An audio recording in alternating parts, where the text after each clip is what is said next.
Tensor notation and operation. तो कोई कुछ हम कन्वीनियंस के लिए कन्वेंशन बना लेंगे और नोटेशन फिक्स देखेंगे कि कन्वेंशन के बाद हमारे पास नोटेशन क्या है।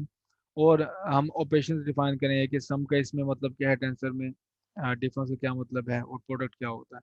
और एक और अच्छी चीज़ हम इसमें देखेंगे, कॉन्ट्रैक्शन देखेंगे। तो पहले आ जाए कन्वेंशन पे। हमारे पास पहली है ये सबमिशन कन्वेंशन है हमारे पास। और सबमिशन कन्वेंशन की वजह ये है कि आप अभी देख रहे हैं टेंसर्स में कि बार बार हम ये सम लिख रहे हैं। ये सम क्या करते चले आ रहे हैं कि 1 से 3 तक ये सम है। ये L1 से 3 तक ये तो हमारे पास 2 इंडस्ट्रीज मैट्रिक्स है। और अगर हमारे पास 4 इंडस्ट्रीज मैट्रिक्स होगा तो हमारे पास यहाँ पे 4 सम अपेयर हो जाएंगे।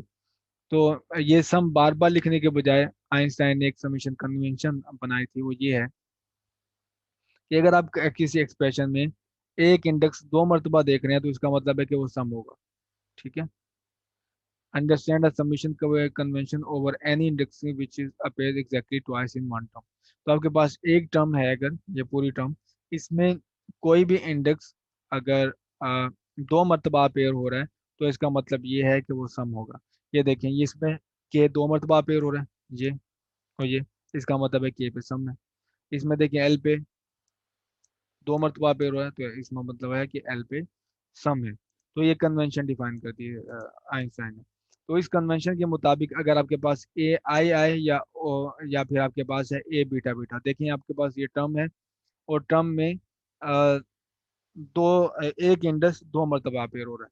तो इसका मतलब ये है कि ये रन होगा और इस 1 2 3 3 डायमेंशन केस में, और सब पूरे इंडेक्सेस में सम होगा। तो इसका मतलब ये है कि इस इंडेक्स का पहले 1 1 वैल्यू होगी, फिर प्लस इस इंडेक्स की 2 2 वैल्यू होगी, प्लस फिर इस इंडेक्स की 3 3 वैल्यू होगी। तो बिल्कुल ये मतलब है इसका।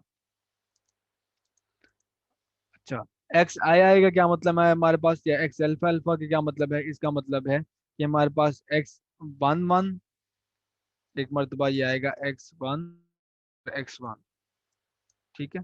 इसकी हमारे पास जो होगी मल्टीप्लिकेशन होगी और ये बन गया x1 स्क्वायर। और फिर दोबारा इंडेक्स की वैल्यू चेंज होगी 2 फिर 3, और ये देखें सब पे सम है। ठीक। तो रिपीटेड इंडेक्स हमेशा हमारे पास सम होगा। इसको कंसीडर कर लें कि ए आई जे बी जे के। तो इसमें इस पूरी टर्म में, आप पूरी टर्म में देखें रिपीटेड इंडेक्स हमारे पास है जे, तो जे पे सम होगा। तो I1 B1 के प्लस AI2 B2 के। तो ये देखें जे की वैल्यू चेंज होती चली जा रही है और सम आता चला जा रहा है। प्लस AI3 B3 के, जबकि हम आई और के को नहीं छेड़ रहे, वो इंडेक्स हमारे पास एक मरतबा अपेयर हो।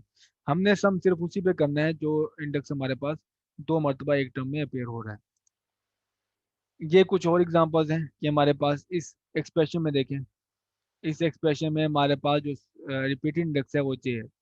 आई हमारे पास रिपीटेड इंडेक्स नहीं है। तो इसमें देख लें कि 1 से लेकर 3 तक जे की वैल्यू वेरी करते जाएंगे और टर्म लिखते जाएंगे, और हर टर्म के बाद हमारे पास यहाँ पे सम आ जाएगा। तो 1 1 प्लस 2 2 प्लस 3 3 प्लस। इस केस में देख लें, यहाँ पे सारे रिपीटेड इंडेक्स हैं, आई जे के एल, यहाँ पे भी SIJ V K L। तो इसका मतलब है ये पूरी जो टर्म है हमारे पास, सारे जो इंडस्ट्रीज हैं IJKL, सब पे सम होगा। किस तरह सम होगा? जिस तरह हमने ये शो किया। ठीक है। तो ये टर्म ज़्यादा बन जाएंगी, इस वजह से मैंने एक्सप्लिसिटली इसको ओपन करके नहीं शो किया। तो इसमें हमारे पास दो तरह के इंडस्ट्रीज हैं जहाँ हमने आइडेंटिफाई किया, और वो आप वाज़े तौर पे यहाँ पे भी देख रहे हो कि कुछ इंडस्ट्रीज पे हम सम कर रहे हैं और कुछ इंडस्ट्रीज हम सम नहीं कर रहे। तो एक तो मैंने आपको इंडिकेशन दी कि जो इंडेक्स हमारे पास 2 मरतबा पेयर होता है एक टर्म में, तो हम उस पर सम ले लेते हैं। और जो इंडेक्स हमारे पास 1 मरतबा पेयर होगा तो हम उस पर सम नहीं लेंगे। तो जो रिपीट हो रहा है इंडेक्स, यानी कि 2 मरतबा इंडेक्स आ रहा है, तो उसे हम कहते हैं डमी इंडेक्स। और जो इंडेक्स हमारे पास रिपीट नहीं हो रहा, जैसे कि इस एक्सप्रेशन में आई है, ठीक है, आई हमारे पास फ्री इंडेक्स है और जे हमारे पास डम इंडेक्स है। इस एक्सप्रेशन में हमारे पास सारे जो इंडेक्स हैं वो रिपीट हो रहे हैं, आई भी रिपीट हो रहा है, जे भी रिपीट हो रहा है, के भी रिपीट हो रहा है, और उसके बाद एल भी रिपीट हो रहा है। तो सारे हमारे पास ये डमी इंडस्ट्रीज हैं। सर सर आपने बात की कि जो रिपीट हो रहा है वो ऐड होगा, लेकिन जो हम्म। रिपीट नहीं हो रहा वो भी ऐड हो रहा है, उसकी बात भी समझ नहीं आई। ये देखो, ऐड होने का मतलब ये है कि आप इस इंडेक्स की वैल्यू वेरी करते जाओ और टर्म्स को ऐड करते जाओ। तो पहले हमारे पास ये देखिए जे रिपीट था, तो जे की वैल्यू 1 1 थी, प्लस 2 2 प्लस 3 3 इन सम्स में। जबकि ये हमारे पास I prime I prime I prime ये सिंगल ही है, यस सर। तो इसके ऊपर सम नहीं। इसके ऊपर सम का मतलब ये था कि आप पूरी ये जो इक्वेशन है, ठीक है, पहले I1 के लिए लिखते, फिर प्लस I2 के लिए, फिर प्लस I3 के लिए। ठीक होगा। ठीक है, तो ये सम है, दोनों में फर्क है। टेंसर के में ऑपरेशंस में एक बहुत ही अहम ऑपरेशन जो कॉन्ट्रैक्शन है, इसको देख लेते हैं हम। तो कंसीडर करें हमारे पास फोर्थ रैंक टेंसर है, ठीक है। तो फोर्थ रैंक टेंसर की according to Einstein summation convention हमारे पास ये ट्रांसफॉर्मेशन बनेगी। तो यहाँ पे आपके पास अल्फा बीटा गैमा और delta prime industries prime tense components में है, और इधर हमारे पास अन प्राइम है। और ये हमारे पास है alpha to I to alpha, J to beta, K to gamma और एल टू डेल्टा। तो यहाँ पे आप देख रहे हैं सम नहीं है, तो वो ऑब्वियस है बाय आइंस्टाइन समीशन कन्वेंशन। तो ये देखें आई और आई दो मरतबा पे हुआ, तो इसका मतलब है इसके ऊपर सम है। जे और जे दो मरतबा पेयर हो रहा है, तो इसका मतलब है इसमें सम है। तो यहाँ पे आपके पास के और ये के दो मरतबा है, एल और एल दो मरतबा, तो इसका मतलब है चार इंडिसेस में हमारे पास यहाँ पे सम है। तो सपोज करते हैं हमारे पास कि इनमें से कोई से भी दो इंडिसेस, चार में से कोई भी से भी दो इंडिसेस, वो उनकी वैल्यू सेम सेम है, हम सेम कर देते हैं। तो लेट से मैंने यहाँ पे डेल्टा इक्वल टू कर दिया बीटा के, तो रिजल्टिंग हमारे पास एक्सप्रेशन होगा T prime alpha beta gamma beta. तो यहाँ पे भी बीटा पहले से था, तो गैमा की डेल्टा की जगह पे भी हमारे पास बीटा आ गया। तो इसके कॉरस्पॉन्डिंगली हमारे पास यहाँ पे भी चेंजेस आएंगी। तो यहाँ पे देखें, यहाँ पे पहले डेल्टा था, तो यहाँ पे पहले आ गया हमारे पास, यहाँ पे आ गया है बीटा। तो दो यहाँ पे पहले जो बीटा इस टर्म में, इस पूरे एक्सप्रेशन में बीटा डमी इंडेक्स नहीं था, वो फ्री इंडेक्स था, ठीक है। तो ये करने के बाद हमारे पास वो बन गया है डमी इंडेक्स, क्योंकि अब वो दो मरतबा पेयर हो रहा है और उसके ऊपर भी हमारे पास बाय आइंस्टाइन कन्वेंशन सम होगा। इसकी सेकंड या थर्ड एक्सरसाइज है जो हमें ये बताती है कि ये बेसिकली कॉलम की मल्टीप्लिकेशन है, ठीक है। ये देखिए, मैं जैसे बताया बीटा बीटा इसके ऊपर सम होगा। तो ये है जेथ और एल्थ कॉलम में, जे कॉलम और एल कॉलम में डॉट प्रोडक्ट है। जैसे मैं आपको यहाँ पे शो कर दूं, ये हमारे पास था ट्रांसफॉर्मेशन मैट्रिक्स, तो ये है I1 I 2 1 I 3 1, ठीक है। तो ये देखें, ये फर्स्ट कॉलम है और इसका पूरा अब 1 2 3 रन होगा। तो इसमें भी आप देखें, ये डमी इंडेक्स क्या है, बीटा है। तो ये जेथ कॉलम और एल्थ कॉलम में डॉट प्रोडक्ट है, सम होगा इसमें, ठीक है। मैं आपको अगर एक एक्सप्रेशन इसमें शो करके दिखाऊं, तो ये बनेगा A 1 J A 1 L, ठीक है, plus A 2 J A 2 L, plus A 3 J A 3 L, ठीक है। तो ये कॉरस्पॉन्डिंग आप जे और एल्थ कॉलम में हमारे पास है, ये देखिए रो चेंज हो रही है, कॉलम है, उसमें डॉट प्रोडक्ट है। तो एक्सरसाइज जैसे मैंने बताया 3 में हमने ये शो किया है, वो ये है the dot product column J and L of A, L A हमारे पास जो भी मैंने ट्रांसफॉर्मेशन मैट्रिक्स सिखा था वो है कॉलम ऑफ रोटेशन मैट्रिक्स हैं, और ये एक दूसरे के ऊपर ऑर्थोनॉर्मल है। तो इसका मतलब ये है कि दो सेम कॉलम के दरम्यान में, यानी कि फर्स्ट कॉलम का अगर आप डॉट प्रोडक्ट लोगे तो आपको 1 मिलेगा, और इसके अलावा अगर आप फर्स्ट कॉलम और सेकंड कॉलम का डॉट प्रोडक्ट लेते हो तो आपको 0 मिलेगा। फर्स्ट कॉलम और थर्ड कॉलम का डॉट प्रोडक्ट लेते हो तो आपको इसका 0 मिलेगा। तो इस एक्सप्रेशन में आपको 1 वैल्यू तभी मिलेगी जब जे और एल की वैल्यू सेम होगी, ठीक है। जब जे और एल की वैल्यू सेम होगी तो आपको 1 मिलेगा, जब आपके पास जेथ और एल्थ कॉलम सेम होंगे। और अगर जे और एल कॉलम सेम नहीं है तो आपको मिलेगा 0। तो इसका मतलब आपके पास डार्क डेल्टा है, और डार्क डेल्टा किस पे है, हमारे पास जे और एल पे है। तो डार्क डेल्टा भी हमें यही बताता है कि आपके पास जब ये इंडस्ट्रीज सेम होंगे तो हमें 1 मिलेगा, अदरवाइज 0 मिलेगा। तो इन दो कोफिशिएंट, इन दो मैट्रिसेस के जो है हमारे पास रोटेशन मैट्रिक्स, उसकी जगह पे ये डेल्टा आ जाएगा। A beta J, A beta L is equal to delta J L. तो डेल्टा जे एल हमारे पास यहाँ पे आ गया। तो आपको पता है कि जो डार्क डेल्टा में क्या करता है, डार्क डेल्टा का काम ये है कि तो पूरे एक्सप्रेशन के जो दो इंडस्ट्रीज हैं उनको सेम कर देगा। तो क्योंकि उसके अलावा इंडस्ट्रीज जो भी होंगे, जे और एल के जो डिफरेंट इंडस्ट्रीज होंगे, उसके लिए टर्म जीरो होगी। ये उसी के लिए नॉन जीरो होगी जब हमारे पास या वन होगी जब हमारे पास जे इक्वल टू एल है। तो ये इन दो इंडस्ट्रीज को, जे और एल को इक्वल कर देगा। आप दोनों को एल एल कर दें या दोनों को जे कर दें, वो बात एक ही है। तो देखें, दो ट्रांसफॉर्मेशन मैट्रिसेस हमारे पास यहाँ पे खत्म हो गए, और जबकि एक एक्सप्रेशन में यहाँ पे दो इंडस्ट्रीज सेम हो गए। चूंकि इस इंडेक्स पे जे पे ये हमारे पास फ्री इंडेक्स बन गया, इस पे सम होगा, तो ये हमारे पास टोटल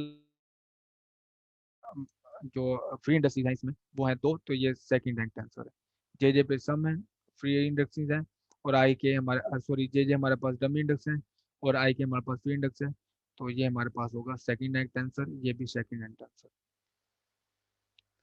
तो हुआ ये है कि आपने दो इंडस्ट्रीज को जब सेम किया है तो वो हुई है कंट्रैक्शन। कंट्रैक्शन कितनी हुई है, दो रैंक से। कि आपके पास जब भी दो इंडस्ट्री सेम हो जाएंगे तो आपके टेंसर की रैंक दो कम हो जाएगी। ठीक है, तो हमारे पास इस तरह दो इंडस्ट्री सेम किए, तो हमारे पहले 4 रैंक का टेंसर था, अब बन गया सेकंड रैंक का टेंसर।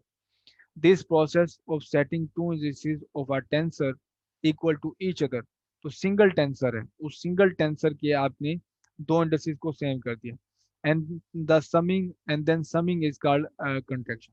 तो जे पे सम हो जाएगा और इसको हम कहते हैं टोटल कंट्रैक्शन। पहला काम हमने किया कि उस रैंक के किसी रैंक के जो टेंसर था उसका हमने कर दिया दो इंडस्ट्रीज सेम, फिर उस दो जो सेम इंडस्ट्रीज थे उन पे सम हुआ, तो इसको हम कहते हैं कंट्रैक्शन। तो जिस तरह ये आप में कोई बता सकेगा कि आई और बीटा आई ये किस रैंक का टेंसर है। तो ये आपको वाज़ तौर पर नजर आ रहा है कि ये हमारे पास है सिंगल रैंक टेंसर है, आई आई पे सम है, तो बीटा हमारे पास यहाँ पे फ्री इंडेक्स है। तो जैसे मैंने बताया, contraction reduce the rank of tensor by 2। We should we showed that tensor product of two vectors is second rank tensor. तो हमारे पास जो प्रोडक्ट है दो टेंसर्स का, वो क्या किया उसने, डबल रैंक कर दी थी। इसके वन वन जो था टेंसर थे, रैंक इनका वन था। ये सिंगल रैंक टेंसर, ये भी सिंगल रैंक टेंसर है, यहाँ पे से वेक्टर्स का है। हमने जब इसका आउटर प्रोडक्ट लिया था ये बन गया था हमारे पास सेकंड रैंक टेंसर। तो अब अगर आप इसी सेकंड रैंक टेंसर के जो दो इंडस्ट्रीज हैं उनको इक्वल कर दें, जैसे मैंने यू आई वी आई कर दिया, तो ये सिंपली हमारे पास क्या है, ये डॉट प्रोडक्ट है। ओके, ये सिंगल टर्म है, सिंगल टर्म में हमारे पास ये डमी इंडेक्स है और डमी इंडेक्स हमारे पास होगा सम। ठीक है, तो ये हमारे पास होता है डॉट प्रोडक्ट। जैसे आपको याद हो, U one V one plus U two V two plus U three V three. तो ये हमारे पास टोटल है डॉट प्रोडक्ट। और डॉट प्रोडक्ट स्केलर होता है, और स्केलर क्या हमारे पास वो टेंसर है और उसका रैंक होता है जीरो। तो देखिए, सेकंड रैंक टेंसर के दो इंडेक्सेस को आपने जब सेम किया तो आपके पास कंट्रैक्शन हुई, और बदले में जो आपको एक टेंसर मिला है उसकी रैंक दो कम है। टेंसर एंड मैट्रिसेस, तो आपने प्रीवियस डिस्कशन से देखा हुआ कि कुछ टेंसेस को मैंने मैट्रिक्स की फॉर्म में भी शो किया था। तो आपके पास एक ये तरीका कार भी है कि आप टेंसर को डिस्प्ले कर सकते हैं इन टर्म्स ऑफ मैट्रिसेस। तो components of first and second rank tensor can be displayed as matrices. तो कन्वीनियंट हमारे पास ये होता है कि फर्स्ट इस केस में जो मैट्रिसेस की नोटेशन से हम फायदा उठाते हैं फिर जब हमारे पास टेंसर हो फर्स्ट रैंक का या फिर सेकंड रैंक का टेंसर। क्योंकि फर्स्ट रैंक के टेंसर को हम कॉलम में या फिर रो मैट्रिक्स में डिस्प्ले कर सकते हैं। सेकंड रैंक टेंसर हमारे पास होगा एक मैट्रिक्स, ठीक है, एक स्क्वायर मैट्रिक्स। स्क्वायर मैट्रिक्स सीखना ज़्यादा बेहतर है। जैसे कि ये नोटेशन है, U I is equal to T I J V J, तो ये यहाँ पे नजर आ रहा है आपको कि जे डमी इंडेक्स है, तो इसके ऊपर क्या होगा, सम होगा। तो ये सम कुछ इस तरह से है कि जे की हमारे पास रो, टी की हमारे पास रो, ये अगर टी है, और ये हमारे पास वी है, और जे हमारे पास है, वी हमारे पास कॉलम। ठीक है, तो ये इस तरह से टर्म बाय टर्म मल्टीप्लाई होगा, फिर उन टर्म्स का सम हो जाएगा। तो ये इक्वल हमें क्या मिलेगा, एक कॉलम मैट्रिक्स। ठीक, तो कॉलम मैट्रिक्स की नोटेशन भी आप यूज करके जो आपकी मैट्रिक्स की अंडरस्टैंडिंग है यहाँ पे अप्लाई कर सकते हैं। अब है symmetric and anti symmetric tensor. तो इसकी सिंपल डेफिनेशन ये है कि आप अगर एक टेंसर के कोई से दो इंडस्ट्रीज को अगर एक्सचेंज करते हैं, और आपको एग्जैक्टली जो टेंसर है वो प्लस साइन के साथ सेम मिलता है, जैसे मैंने इसके टेंसर के कंपोनेंट्स के दो इंडस्ट्रीज शिफ्ट किए हैं, आई जे को चेंज किया जे आई में, तो मुझे सेम कंपोनेंट मिले हैं, तो इसको हम कहते हैं सिमेट्रिक। और अगर ऐसा नहीं है कि आप इनके इंडस्ट्रीज को शिफ्ट करते हैं और आपको मिलता है negative, T I J is equal to minus T J I, तो हम इसे कहते हैं एंटी सिमेट्रिक। ये सिमेट्रिक टेंसर है, एंटी सिमेट्रिक। तो इस ये जो एक्सरसाइज है आप हाई रैंक टेंसर के लिए भी कर सकते हैं। तो उससे पहले मैं एक और चीज़ आपको बता दूं, वो ये कि आप सेकंड रैंक टेंसर को, कोई भी सेकंड रैंक टेंसर है, आप उनको इन टर्म्स ऑफ सिमेट्रिक और एंटी सिमेट्रिक टेंसर लिख सकते हैं। तो ये मेरे पास जो पार्ट है, ये आप मैट्रिसेस में भी देख चुके होंगे लीनियर अलजेब्रा में, तो यहाँ पे भी बिल्कुल वही है कि आपके पास ये पार्ट है एंटी सिमेट्रिक और ये सिमेट्रिक पार्ट है। तो आप कोई भी टेंसर इस टर्म में लिख सकते हैं। तो इसका प्रूफ हम नेक्स्ट वीडियो में देखेंगे, नेक्स्ट लेक्चर में देखेंगे इसका इसका प्रूफ क्या है। तो फिलहाल आप ये याद रखेंगे, कोई भी टेंसर आपके पास is in terms of symmetric और एंटी सिमेट्रिक लिखा जा सकता है। तो हाई रैंक टेंसर में सिमेट्रिक और एंटी सिमेट्रिक आप कैसे आइडेंटिफाई करेंगे, वैसे if an exchange of two indices leave the components tensor components unchanged, आपके पास कोई भी दो इंडिसेस को आप चेंज कर दें और उससे आपके पास जो टेंसर कंपोनेंट है अनचेंज है, तो हम कहेंगे tensor is symmetric with respect to these two indices. तो उन दो इंडिसेस के रिस्पेक्ट से आपके पास जो टेंसर है वो सिमेट्रिक होगा। और अगर आपके पास नेगेटिव है, वो कंपोनेंट नेगेटिव के इक्वल हो जाते हैं, तो हम कहेंगे इन दो इंडिसेस के रिस्पेक्ट से आपके पास ये टेंसर एंटी सिमेट्रिक है। एडिशन बहुत सिंपल है कि आप उन्हीं दो टेंसर्स को ऐड कर सकते हैं जिनका रैंक सेम हो। ठीक है, रैंक सेम हो और टाइप सेम हो। जैसे कि हमारे पास फोर्स है, वो वेक्टर है, उसका रैंक 1 है। वेलोसिटी हमारे पास वेक्टर है, उसका भी रैंक रैंक तो सेम है, लेकिन उनकी टाइप सेम नहीं है, आप उनको ऐड नहीं कर सकते। तो यहाँ पे एन रैंक टेंसर ही एन रैंक टेंसर में ऐड हो सकता है। टाइप भी मैंने जैसे बताया सेम होना चाहिए, तो आपको बदले में मिलेगा एक एन रैंक टेंसर, जैसे कि ये T I J plus S I J, दो रैंक टेंसर है।